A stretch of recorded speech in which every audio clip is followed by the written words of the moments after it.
नमस्कार दोस्तों, स्वागत है आप सभी का। इस वीडियो में हम बात करेंगे सिल्वर फाइबर रिवॉल्यूशन के बारे में, जिसका एम था भारत में कॉटन प्रोडक्शन को इंक्रीज़ करना।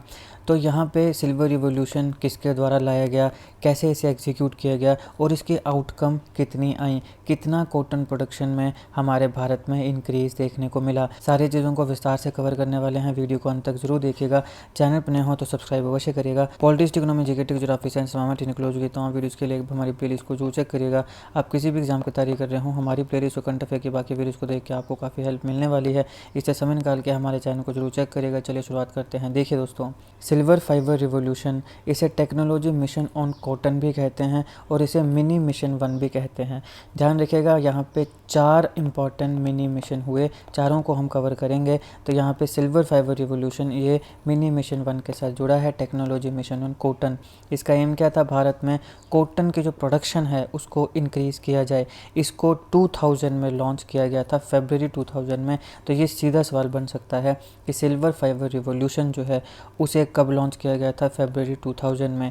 या फिर ध्यान रखिएगा, मिनी मिशन 1 से भी सवाल आ सकता है, टेक्नोलॉजी मिशन ऑन कॉटन से भी सवाल आ सकता है। यहाँ पे हाई चांसेस हैं कि या तो सिल्वर फाइबर रिवॉल्यूशन या मिनी मिशन पूछा जाए। जब भी आपको पूछेंगे कि बताओ निम्नलिखित में से कौन सा ऐसा रिवॉल्यूशन है जो कॉटन प्रोडक्शन को इंक्रीज़ करने के लिए शुरू हुआ था, तो यहाँ पे देखो, अगर बात है कि टेक्नोलॉजी मिशन ऑन कॉटन, तो यहाँ पे तो नाम में ही कॉटन आ जा रहा है। तो ये बहुत ही रेयर चांस है कि ये ऑप्शन में आए। तो क्या क्या आ सकता है, आपको सिल्वर फाइबर रिवॉल्यूशन आ सकता है या मिनी मिशन 1 आ सकता है। तो ये आपने ध्यान में रखना है कि ये तीनों ही किससे जुड़े हैं, कॉटन प्रोडक्शन को इंक्रीज़ करने से हमारे भारत में।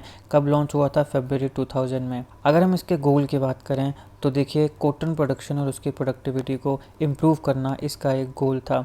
इसके साथ साथ इंटरनेशनल जो कम्पिटिटिव फाइबर क्वालिटी है उसे भी मेंटेन करना इसका एक गोल था।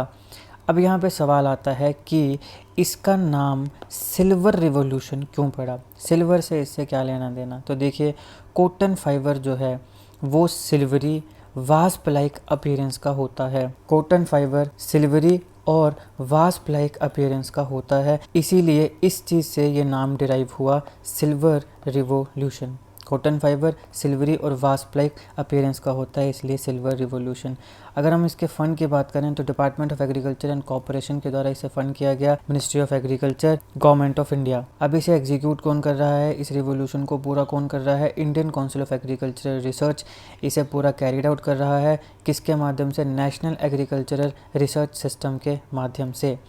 ये जो प्रोग्राम है इसे इस प्रकार से डिज़ाइन किया गया है कि यहाँ पे बेसिक, अप्लाइड और जो स्ट्रेटेजिक एस्पेक्ट्स हैं कॉटन रिसर्च के, उनको कंडक्ट किया जाएगा, उनके ऊपर काम किया जाएगा, ताकि जो टेंजिबल रिजल्ट्स हैं उन्हें मिशन मोड में प्रोड्यूस किया जाए, पूरा किया जाए, ताकि जो कॉटन ग्रोअर्स हैं, जितने भी हमारे कॉटन ग्रोइंग जोन्स हैं भारत में, वहाँ पे इमीडिएटली इसे इम्प्लीमेंट किया जा सके। तो बेसिकली यहाँ पे इसको ऐसे डिज़ाइन किया गया है कि ये किन चीज़ों पे काम करेगा, बेसिक, अप्लाइड और जो स्ट्रेटेजिक एस्पेक्ट्स हैं कॉटन रिसर्च के, उस पे काम करेगा। क्यों, ताकि एक टेंजिबल रिज़ल्ट जल्दी से जल्दी मिशन मोड पे निकल के आए, ताकि जो कॉटन ग्रोअर्स हैं हमारे 3 कॉटन ग्रोइंग जोन्स में, वहाँ पे इमीडिएटली इसे इम्प्लीमेंट किया जा सके। हमारे भारत में 9 most important cotton growing states हैं जहाँ पे इस प्रोग्राम को इम्प्लीमेंट किया गया। कौन कौन सी, मध्य प्रदेश, तमिलनाडु, आंध्र प्रदेश, महाराष्ट्र, हरियाणा, पंजाब, कर्नाटका, गुजरात, राजस्थान। ये 9 इम्पोर्टेंट कॉटन ग्रोइंग स्टेट्स हैं हमारे भारत की जहां इस प्रोजेक्ट को इम्प्लीमेंट किया गया। सवाल पूछा जा सकता है, ध्यान में रखिएगा, मध्य प्रदेश, महाराष्ट्र, तमिलनाडु, आंध्र प्रदेश, कर्नाटका, पंजाब, हरियाणा, गुजरात, राजस्थान। अब हम बात करते हैं मिनी मिशंस की। सबसे पहले मिनी मिशन 1, इसका एम था कि कॉटन प्रोडक्शन और प्रोडक्टिविटी को इम्प्रूव किया जाए। कैसे, कॉटन रिसर्च एंड टेक्नोलॉजी को डेवलप करके ICAR के माध्यम से। मिनी मिशन 2 की बात करें तो यहाँ पे टेक्नोलॉजी ट्रांसफ़र और डेवलपमेंट की बात हुई, किसके अंदर, department of agriculture and corporation, ministry of agriculture. Mini mission 3 की बात करें तो यहाँ पे जो मार्केटिंग इंफ्रास्ट्रक्चर है उसकी इम्प्रूवमेंट की बात हुई, मिनिस्ट्री ऑफ टेक्सटाइल। फिर आता है मिनी मिशन 4, इसका एम है क्वालिटी इन्हेंसमेंट, क्वालिटी को इन्हेंस किया जाए, अच्छा किया जाए। कैसे, जो गिनिंग या प्रेसिंग इंडस्ट्रीज़ हैं उसे अपग्रेड और मॉडर्नाइज करके। अब यहाँ पे बात है गिनिंग। गिनिंग क्या हुई, देखिए, कॉटन के सीड से जो कॉटन फाइबर है उसको सेपरेट करने की जो प्रोसेस होती है उसको हम गिनिंग बोलते हैं। Ginning is separation of fibre from cotton seed. Cotton के सीड से फाइबर को सेपरेट करने की जो प्रोसेस होती है उसे हम कहते हैं गिनिंग। ध्यान में रखिएगा, ये सवाल पहले ही पूछा गया है एक बार। अभी मुझे ध्यान नहीं आ रहा कि मैंने कौन सा एग्ज़ाम दिया था जहाँ पे सवाल पूछा गया था गिनिंग के ऊपर, लेकिन ये पूछा गया है तो आपने ध्यान रखना है। गिनिंग क्या होती है? Separation of cotton fibre from seeds of cotton, मतलब फाइबर को कॉटन के सीड से अलग करने के प्रोसेस को गिनिंग बोलते हैं। तो यहाँ पे मिनीमेशन 4 में क्या हुआ? क्वालिटी इन्हेंस की जाएगी। कैसे? गिनिंग और प्रेसिंग इंडस्ट्री जो है उसे अपग्रेड करके और मॉडर्नाइज करके मिनिस्ट्री ऑफ टेक्सटाइल्स। गोल्स की बात करें तो यहाँ पे यही है कि cotton productivity per hectare increase की जाए। कितनी? 300 केजी पर हेक्टेयर से लेके तो 450 केजी पर हेक्टेयर तक की जो प्रोडक्टिविटी है उसे इंक्रीज़ किया जाए। फिर कॉटन प्रोडक्शन को भी इंक्रीज़ किया जाए। 16.3 मिलियन बेल्स से लेके तो 24 मिलियन बेल्स तक की जो प्रोडक्शन है उसको इंक्रीज़ किया जाए। अब ये बेल्स क्या होता है? देखिए, ये एक स्टैंडर्ड साइज़ और वेटेड पैक होता है, मतलब जैसे कॉटन को कंप्रेस करके आपने रखा, जैसे कि आप यहाँ पे देख सकते हो ये कंप्रेस करके रखा गया है गिनिंग के बाद। तो ये जो कंप्रेस करके रखा जाता है एक स्टैंडर्ड साइज़ और एक वेटेड पैक में, उसे हम कॉटन बेल बोलते हैं। भारत में अगर आप देखो कि एक बेल में कितना केजी आता है, तो ऐसा हम मानते हैं इंडिया में स्टैंडर्ड वेट जो है कॉटन के बेल का वो है 170 केजी।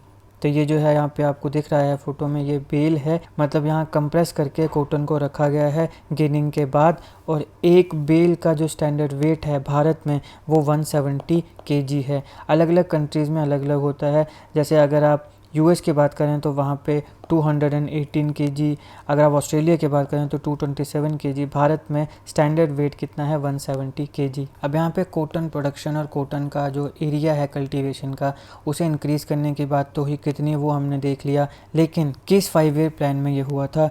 10th 5 ईयर प्लान में ये हुआ था। ये काफ़ी इंपॉर्टेंट है, इसको ध्यान रखिएगा, सीधा सवाल पूछा जा सकता है। फिर आता है कि नई टेक्नोलॉजीज़ और वेराइटीज़ को डेवलप किया जाए। वेराइटीज़ मतलब यहाँ पे जैसे हाइब्रिड सीड का यूज़ किया जाए, ताकि अंडर वाटर स्ट्रेस, कहीं पे अगर पानी कम है तो अंडर वाटर स्ट्रेस, और अगर कहीं पे काफ़ी ज़्यादा पेस्ट भी हैं, काफ़ी ज़्यादा पेस्ट हैं, तो वहाँ पर भी वो अच्छे से परफॉर्म करें, चाहे नई वैरायटी हो या नई टेक्नोलॉजी। वाटर स्ट्रेस में और हाई पेस्ट इंसिडेंट जो हैं उन कंडीशंस में भी ये अच्छे से परफॉर्म करे, और हाई क्वालिटी कॉटन जो है वो हमें मिले और हाई ईल्ड में मिले। हाई क्वालिटी कॉटन मिले, हाई ईल्ड में मिले, ये भी इसका एक गोल था। फिर यहाँ पे नई टेक्नोलॉजी और फाइनेंशियल असिस्टेंस भी फार्मर्स को देने की बात हुई, ताकि जो प्रोडक्शन कॉस्ट है उसे रिड्यूस किया जा सके और फार्म इनकम को इंक्रीज़ किया जा सके। अब यहाँ पे मार्केटिंग इंफ्रास्ट्रक्चर जो है उसे भी इम्प्रूव करने की बात हुई, ताकि प्रॉपर ग्रेडिंग और ऑक्शन जो है रेगुलेटेड मार्केट्स में उसे इंश्योर किया जाए। और यहाँ पे जो ग्रोअर्स हैं, जो कॉटन ग्रो कर रहे हैं, उन्हें भी उनके प्रोड्यूस का पूरा प्राइस मिल सके, और उनकी जो फिजिकल फैसिलिटीज़ हैं उन्हें इम्प्रूव किया जा सके रेगुलेटेड मार्केट में। फिर यहाँ पे जो कॉटन सीड है उसे भी इम्प्रूव करने की बात हुई, ताकि कंटामिनेशन को रिड्यूस किया जा सके, और जो रॉ कॉटन क्वालिटी है उसको भी इम्प्रूव किया जा सके फ्यूचर एंड यूज़र्स के लिए। ऑब्जेक्टिव्स की बात करें तो कॉटन के प्रोडक्शन को इंक्रीज़ करना, उसके आउटपुट को इंक्रीज़ करना, फिर फार्मर्स को high quality hybrid seeds provide करना सुपीरियर टाइप्स के। फिर फार्मर्स जो हैं वो नई टेक्नोलॉजीज़ को भी रिप्लेस कर सकते हैं फ्रंट लाइन डेमोन्स्ट्रेशंस के माध्यम से। फिर आता है फार्मर्स और वर्कर्स को एजुकेट करना। फिर एक साइजेबल एरिया को अंडर इरिगेशन लेकर आना, यानी वहाँ पे अच्छे से इरिगेशन प्रोवाइड करना। वाटर यूटिलाइजेशन इफ़ेक्टिव तरीके से वहाँ पे डिलीवर करना, किसके माध्यम से? ड्रिप इरिगेशन के माध्यम से या स्प्रिंकलर इरिगेशन के माध्यम से, ताकि वहाँ पे अच्छे से कल्टीवेशन हो सके। पेस्ट रिलेटेड जो लॉस होते हैं कॉटन प्लांट्स को, उसे रिड्यूस करना IRM टैक्टिक्स या फिर IPM मॉड्यूल के माध्यम से। IRM से आता है इंटीग्रेटेड रिस्क मैनेजमेंट, IPM से आएगा इंटीग्रेटेड पेस्ट मैनेजमेंट। तो इस प्रकार से जो पेस्ट है उसे रिड्यूस किया जाए, ताकि उससे जो कॉटन प्लांट को नुकसान होता है वो कम हो सके। पेस्ट को मॉनिटर करना, ये भी इसका एक ऑब्जेक्टिव था। फिर यहाँ पे बायो एजेंट, बायो पेस्टिसाइड्स और जो प्रीमियम इनपुट्स हैं कॉटन की, उसे प्रमोट करना, ताकि एक well liked combination of techniques जो है उसे यूज़ किया जा सके। अब अगर हम भारत के कॉटन सेक्टर की बात करें तो पूरी दुनिया का, वर्ल्ड की जो टोटल कॉटन प्रोडक्शन है उसका 25% इंडिया में होता है। कॉटन एक बहुत ही सिग्निफिकेंट कमर्शियल क्रॉप है जो कि भारत में ग्रो होती है। ये मेजरली हमारे भारत में 40 से 50 मिलियन वर्कर्स जो एलाइड इंडस्ट्रीज़ में हैं उनके लिवलीहुड का साधन है, और यहाँ पे 6 मिलियन कॉटन प्रोड्यूसर्स हमारे भारत में हैं। फैब्रिक इंडस्ट्री की बात करें तो भारत की जो टोटल फाइबर प्रोडक्शन है उसका 70%, वूपिंग 70% सिर्फ और सिर्फ कॉटन के द्वारा ही डोमिनेट करता है। तो हमारा एक तरफा जो फाइबर इंडस्ट्री है उसमें डोमिनेंस कॉटन की देखने को मिलती है। 70% यहाँ पे डोमिनेट किया जाता है कॉटन के द्वारा। हमारे भारत के एक्सपोर्ट्स की बात करें तो 38% इंडिया का एक्सपोर्ट रिपोर्टेड हुआ है कॉटन में। एक्सचेकर्स जो हैं उन्होंने 80,000 करोड़ इंडियन रुपी जो है एनुअली वो रिसीव किया है। अगर हम बिज़नेस की बात करें यहाँ पे तो इंडियन इकोनॉमी को काफ़ी ज़्यादा हद तक ये इम्पैक्ट करता है। यहाँ पे काफ़ी एम्प्लॉयमेंट भी है और एक्सपोर्ट रेवेन्यू भी जनरेट होता है। भारत इकलौता ऐसा देश है जहाँ पे 4 एकड़ में 1 एकड़ जो ज़मीन है वहाँ पे कॉटन ग्रो होता है। 4 में 1 एकड़ जो है वहाँ पे कॉटन ग्रो होता है। पूरी दुनिया में भारत इकलौता ऐसा देश है। हमारे भारत में 13 स्टेट्स में फार्मर्स कॉटन को कल्टीवेट करते हैं। अब हम बात करते हैं सिल्वर फाइबर रिवॉल्यूशन के इम्पैक्ट की। देखिए, इससे मैन्युफैक्चरिंग और प्रोडक्टिविटी इंक्रीज़ हुई, टेक्नोलॉजी एडवांसमेंट की प्रोडक्शन हुई, कंटामिनेशन रिड्यूस हुई, क्वालिटी इंप्रूव हुई। ये सारी चीज़ें हैं जो पिछले कुछ सालों में डॉक्यूमेंट की गई हैं। ये मेजर इम्पैक्ट माना जाता है। क्या हुआ? मैन्युफैक्चरिंग और प्रोडक्टिविटी इंक्रीज़ हुई, टेक्नोलॉजी एडवांसमेंट की प्रोडक्शन हुई और कंटामिनेशन रिड्यूस हुई और क्वालिटी इंप्रूव हुई। हमारे देश के जो किसान हैं वो अभी हायर क्वालिटी कॉटन जो है उसको प्रोड्यूस कर रहे हैं कटिंग एज मैन्युफैक्चरिंग इक्विपमेंट के माध्यम से, और यहाँ पे फार्मर्स फील्ड स्कूल के द्वारा उन्हें एजुकेट किया जा रहा है। अगर हम राइज इन एरिया की बात करें तो 1999 से 2000 तक हमारे यहाँ पे 87.30 लाख हेक्टेयर की लैंड थी, जो 2003-04 में आके 77.85 लाख हेक्टेयर होगी, यानी थोड़ी कम हुई। फिर 2004-05 में आके ये दोबारा 87.86 लाख हेक्टेयर यहाँ पे हुई। तो यहाँ पे देखो ये थोड़ा कम होता है और फिर यहाँ पे दोबारा बढ़ जाता है। और उसके बाद अगर हम बात करें 2007-08 में तो ये बढ़कर हो जाती है 95.55 लाख हेक्टेयर। तो इस प्रकार से यहाँ पर जो एरिया है अंडर कॉटन कल्टीवेशन वो इंक्रीज़ हो रहा है। फेवरेबल मॉनसून कंडीशंस जो हैं ये एक बहुत ही इंपॉर्टेंट फैक्टर है कॉटन ग्रोइंग रीजन्स में। फार्मर्स को यहाँ पे उनके प्रोड्यूस के लिए हायर प्राइसेस भी मिले। फिर यहाँ पे बीटी हाइब्रिड्स का भी वाइड स्प्रेड यूज़ हुआ। अगर हम अपने भारत में कुछ इंपॉर्टेंट स्टेट्स की बात करें जहाँ पे सबसे ज़्यादा कॉटन ग्रो होता है तो उसमें आता है तमिलनाडु, यहाँ पे आप देख सकते हैं। फिर आता है आपके पास गुजरात, फिर आता है पंजाब, उसके बाद आता है मध्य प्रदेश और आंध्र प्रदेश। ये कुछ स्टेट्स हैं जहाँ पे कॉटन ग्रो काफ़ी ज़्यादा होता है। बाकी स्टेट्स में भी होता है लेकिन इनमें ज़्यादा होता है। यहाँ पे इम्प्रूव्ड सीड प्रोडक्शन और डिस्ट्रीब्यूशन की बात भी हुई। गुजरात की बात करें तो यहाँ पे जो हाइब्रिड कॉटन सीड्स का यूज़ था उसमें 40.90% का इंक्रीज़ आया। मध्य प्रदेश में 30%, महाराष्ट्र में 36%। ओडिशा, वेस्ट बंगाल, त्रिपुरा और उत्तर प्रदेश की बात करें तो ये कुछ ऐसी स्टेट्स हैं जो ऑथोराइज्ड सीड्स बाकी अदर स्टेट से खरीदते हैं। पेस्टिसाइड कंजम्पशन में भी रिडक्शन देखने को मिली। यहाँ पे 30 to 40% की रिडक्शन हमें देखने को मिली। कारण था IPM और IRM टेक्निक्स।